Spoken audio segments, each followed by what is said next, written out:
ఈ పుస్తకాలను కొనుక్కొని చదవాలనుకునేవారు సత్యవాణి పబ్లికేషన్స్ 9652488668 పై సంప్రదించగలరు.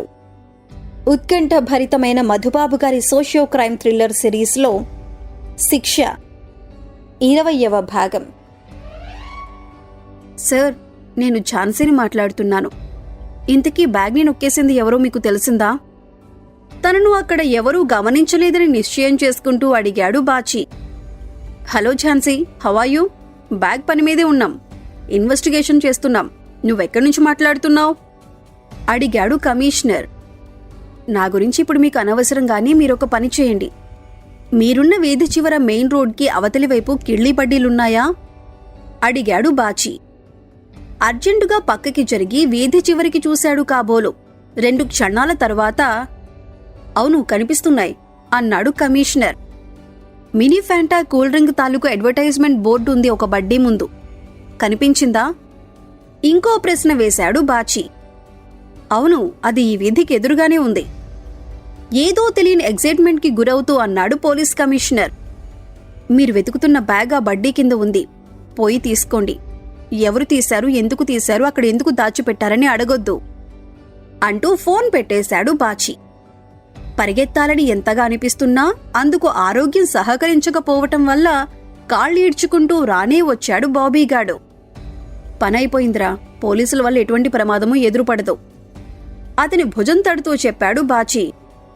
పోలీసుల వల్ల పడదా అంటే ఇంకెవరి వల్లనైనా పడుతుందా? అడిగాడు బాబీ. ఝాన్సీ అనే అమ్మాయి బ్యాగ్ని గురించి చెప్పిందని పోలీస్ కమిషనర్ ఎవరికైనా చెబితే ఆ మాట పిన్నికి కూడా తెలుస్తుంది. అప్పుడు నన్ను పిలిచి అడుగుతుంది. గంగరాజును ఏడిపించడానికి చేశామని చెబితే మొదట్లో తిట్టినా తర్వాత సంతోషిస్తుంది. ఇందులోని ప్రమేయం ఏమీ ఉండదు, అంతా నా మీదికే వస్తుంది. నువ్వు భయపడాల్సిన అవసరం లేదు వివరంగా చెబుతూ రథం దగ్గరికి తిరిగి వచ్చాడు బాచి. ఫోన్ నెంబర్ గుర్తుకు వచ్చిందో లేదో తెలుసుకునే మూడ్లో లేడు వాచ్మెన్ వెంకటపతి. 400 మిల్లీల నాటుసారా పట్టించి రథం దగ్గర పడుకొని గుర్రు పెడుతూ ఉన్నాడు. నువ్వు వెళ్ళిపో, నేను పనైపోయిన తర్వాత వస్తాను అని బాబీగాడ్ని అక్కడి నుండి పంపించేసి తన పనిలో బిజీ అయిపోయాడు బాచి. సాయంత్రం 3 గంటల సమయంలో ఆకలి వేసి టిఫిన్ చేయటానికి వెళ్లాడు. ఆ సమయంలో రోడ్డు మీద ఒక షాప్లో ఉన్న టీవీలో క్లియర్గా కనిపించింది అతనికి కమిషనర్ గారి ముఖం. బ్యాగ్ ఎక్కడుందో చెప్పిన ఝాన్సీ గురించి, ఆ ఆడమనిషి గొప్పతనాన్ని, తెలివిని, తెంపరితనాన్ని గురించి వివరంగా చెబుతున్నాడాయన. ఈ ఝాన్సీ ఎవరో చాలా తెలివైన ఆడమనిషిలాగుంది. తనెవరో ఎవరికీ తెలియకుండా సమాజానికి పనికొచ్చే భలే భలే పనులు చేస్తోంది. అదేదో సినిమాలో హీరో నాగార్జున కూడా ఇలాగే చేస్తాడు.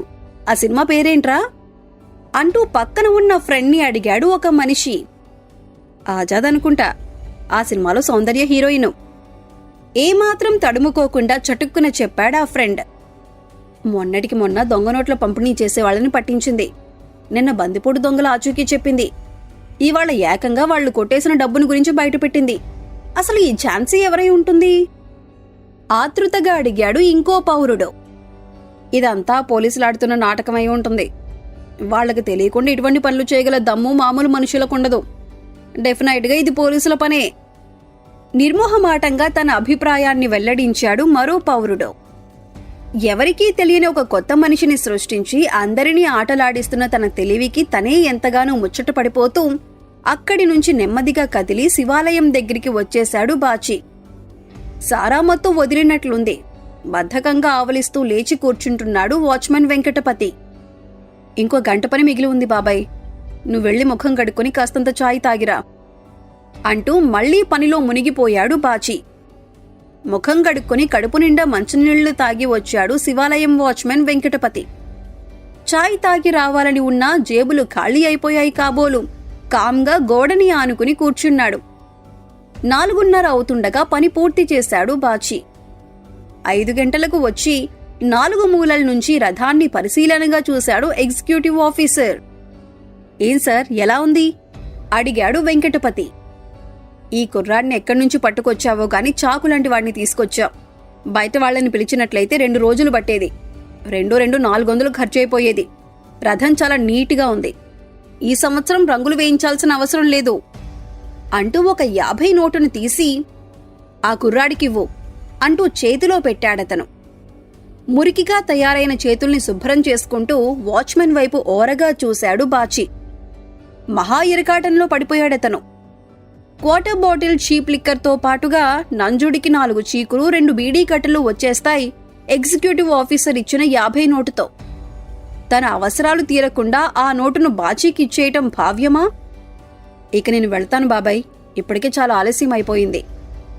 అతని డైలమాను చూసి తనలో తను నవ్వుకుంటూ అన్నాడు బాచీ. అరే బాచీ, పొద్దున్నెప్పుడో తాగిన మందు నాలుక పిడచగట్టుకుపోతోంది. జేబులో పైసలైపోయాయి, మరి డబ్బులు? ఆ పైన ఏం చెప్పాలో తెలియలేదు కాబోలు నీళ్లు నమిలాడతను.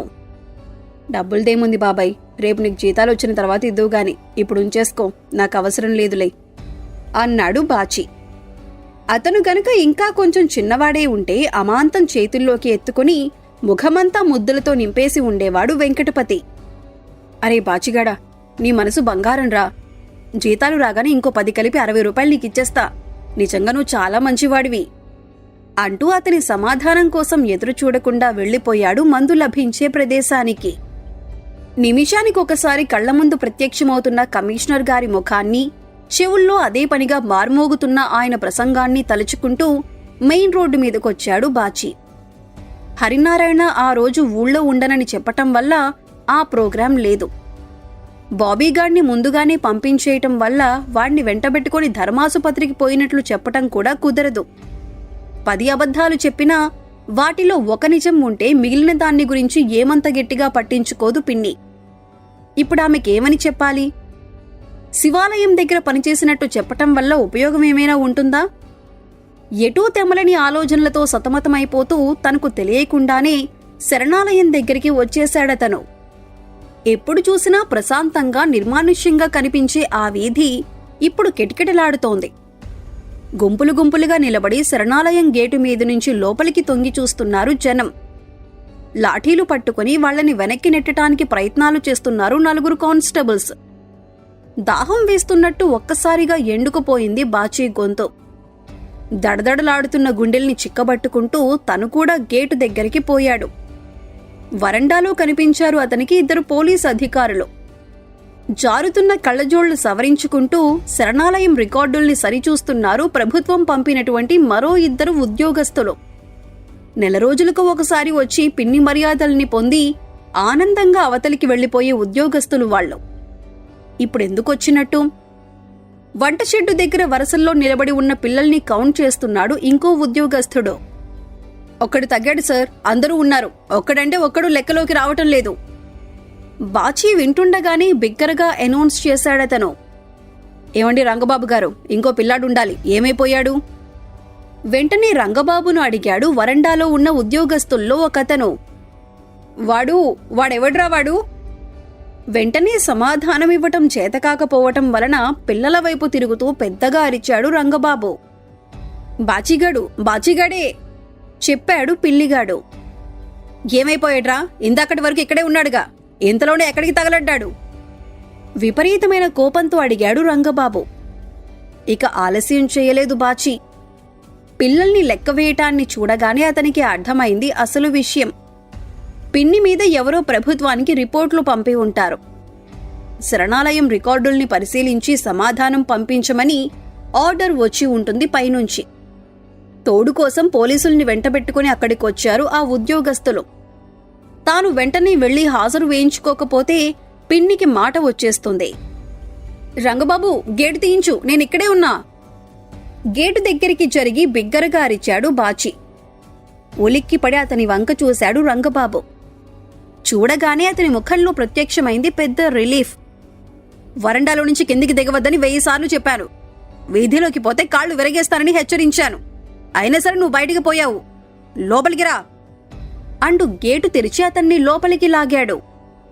ఇదిగో సాబ్, వీడి పేరే బాచి అంటూ లాక్కుపోయి వరండా ఎదుట నిలబెట్టాడు. నీ తోటి పిల్లలందరూ చక్కగా చదువుకుంటుంటే నువ్వెక్కడికి పోయావు? అడిగాడా ఉద్యోగి. రాత్రికి బంగాళదుంప వేపుడు చేస్తానని ఖతియా బేగం చెప్పింది. కూరగాయల బండతను ఇంకా రాలేదు. వస్తున్నాడేమో చూడమని అన్నది. వీధి చివరికి పోయి చూసొస్తున్నా. రోజు ఈ టైం కల్లా వచ్చేవాడు. కనురెప్ప కదిలించకుండా కొంచెం కూడా తడుముకోకుండా టకటకా చెప్పాడు బాచి. బంగాళదుంప వేపుడా వారంలో ఎన్నిసార్లు చేస్తారు? రోజూ చేస్తే వాతమట, ప్రతి గురువారం చేస్తుంది. చాలా బాగుంటుంది హుషారుగా అన్నాడు బాచి. సంతృప్తి చెందినట్టుగా తల్లుపాడు ఆ ఉద్యోగి. Everything is in perfect order. పిల్లలకు కావలసిన పదార్థాలు చక్కగా చేసి పెడుతున్నారు. మంచిగా చదువు చెప్పిస్తున్నారు. మాకు చాలా ఆనందంగా ఉంది అంటూ రికార్డుల్ని అవతల పెట్టి లేచి నిలబడ్డాడు. మీరు ఒక 10 నిమిషాలు ఆగితే. మధ్య హాలు వైపు చేయి చూపిస్తూ మధ్యలో ఆగాడు రంగబాబు. 10 నిమిషాలాగితే ఏం చేస్తాడో అర్థమైంది వారికి. ఇక్కడేదో జరిగిపోతోందని జనం ఎగబడి చూస్తున్నారు. వాళ్ళందరి ముందు అటువంటి వద్దు. ఇంకోసారి చూసుకుందాం. మేం వెళ్ళొస్తాం అంటూ ఒకరి వెనుక ఒకరుగా గేటును దాటారు.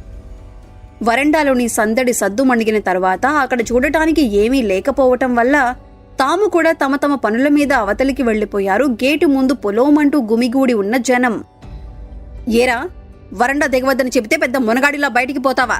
చూడు నిన్నేం చేస్తానో అంటూ వరండాలో ఒక మూలగా ఉన్న పొడుగాటి బెత్తాన్ని చేతిలోకి తీసుకున్నాడు రంగబాబు. నేను వరండా దిగబట్టే ఆ అధికారుల దగ్గర నీకు మంచి పేరొచ్చింది. మాకు చక్కటి తిండి పెడుతున్నట్టు వాళ్ళకి రుజువు దొరికింది.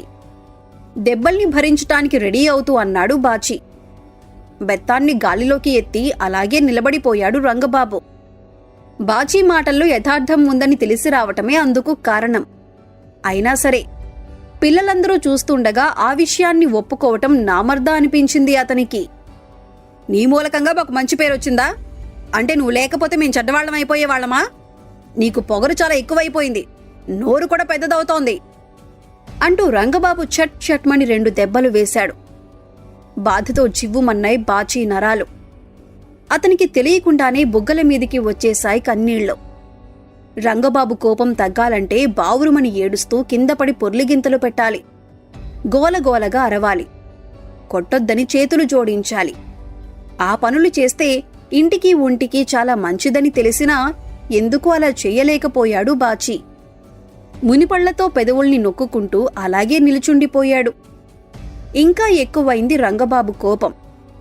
కింద మీద చూడకుండా రాక్షసుడిలా బెత్తాన్ని ప్రయోగించాడు. నిలబడటం చేతకాక వరండాలో చతికిల పడ్డాడు. బెత్తం విసురుగా అతని వీపు మీద షర్ట్ చిరిగిపోయింది. తొడల మీద పడిన దెబ్బల కారణంగా నిక్కర్ జేబుల్లో ఉన్న కరెన్సీ నోట్లు అటూ ఇటూ కదలటం మొదలెట్టాయి. నిక్కరు కూడా చిరిగి అవి బయటపడటమంటూ జరిగితే ఏమవుతుందో ఊహించేసరికి నిజంగానే ముంచుకొచ్చింది దుఃఖం. నిన్ను ప్రాణాలతో ఉండనీయకూడదు. నరకాలి, నరికి పారేయాలి. ఆవేశంతో మాటలు తడబడుతుండగా రెచ్చిపోతున్న రంగబాబు స్పీడ్కి 2 నిమిషాల తర్వాత పడింది బ్రేక్. స్పీడ్గా వచ్చి గేటు ముందు ఆగింది పిన్ని కారు. తనే డ్రైవ్ చేసుకుంటూ వచ్చిందామె. విసురుగా డోర్ని తెరిచి పరిగెత్తుతున్నట్టుగా లోపలికొచ్చింది. ఎందుకు కొడుతున్న వాణ్ణి? ఏం చేశాడు? వస్తూనే వరండాలోని దృశ్యాన్ని చూసి అడిగింది. వీడు ఒట్టి వెధవ, బద్మాష్, వీడి మూలకంగా ఇవాళ అంటూ మొదలు పెట్టబోయిన రంగబాబుని చెయ్యెత్తి ఆపేసింది ఆమె. సరేలే, వీడిని గురించి తర్వాత మాట్లాడదాం. వెల్ఫేర్ ఆఫీసర్లు వచ్చారట కదా, ఎందుకొచ్చారు? ఏం రాసుకుపోయారు అని అడిగింది. 4 గంటలప్పుడు వాళ్లు వచ్చిన క్షణం నుంచి మొదలుపెట్టి వెళ్లిపోయే వరకు జరిగినవన్నీ ఆమెకు చెప్పాడు రంగబాబు. వాళ్లకెవరో రిపోర్ట్ ఇచ్చారట, బహుశా గంగరాజే ఇచ్చి ఉండొచ్చు అని ముగించాడు. అంతా మంచిగానే ముగిసింది కదా, మరి బాచిగాడిని ఎందుకు కొట్టటం? మధ్య హాల్లో కాలు మీద కాలు వేసుకుని కూర్చుంటూ అడిగింది పిన్ని. వాడి మూలకంగా ఎంత టెన్షన్ పడ్డానో నీకు తెలీదు. టైంకొచ్చాడు కాబట్టి లెక్క సరిపోయింది. రాకుండా ఉన్నట్టయితే మనవన్నీ దొంగలెక్కలని తేలిపోయేది కచ్చగా చెప్పాడు రంగబాబు. సర్లే, వాడిని వదిలేయ్, వాడి సంగతి తర్వాత చూసుకుందాం. ముందా గంగరాజుని గురించి ఆలోచించు. వాడికి ముహూర్తం పెట్టి తీరాల్సిందే. 2-3 రోజుల్లో నేను హైదరాబాద్కు వెళ్ళొస్తాను అంటూ అతన్ని అవతలికి పంపించేసి 10 నిమిషాల తరువాత బాచీని పిలిచిందామె. ఎర్రగా కందిపోయిన కాళ్ళు చేతుల్ని చూసుకుంటూ వరండాలోనే నిలబడి ఉన్నాడు బాచి. లోపలికి వచ్చి వినయంగా ఆమె ముందు నిలబడ్డాడు. ముఖ్యమైన విషయాన్ని అతనితో ముచ్చటించాలి అనుకుంటున్నట్టు ముఖం పెట్టింది పిన్ని. రెడీ అయ్యాడు బాచి. టీవీ చూసి ఉంటుందామె. ఝాన్సీ చేసిన ఇంకో అడ్వెంచర్ని గురించి విని ఉంటుంది. మాట్లాడటానికి నోరు తెరిచి అంతలోనే ఆ ప్రయత్నాన్ని విరమించుకున్నది ఆమె. రంగబాబుకి కోపం వచ్చే పనులు చేయకు. అనవసరంగా తనులు తినకు. ఒళ్ళు చెడిపోతుంది. వెళ్ళా దెబ్బలకి కొబ్బరి నూనె రాసుకో వెళ్ళు అని మాత్రం చెప్పింది.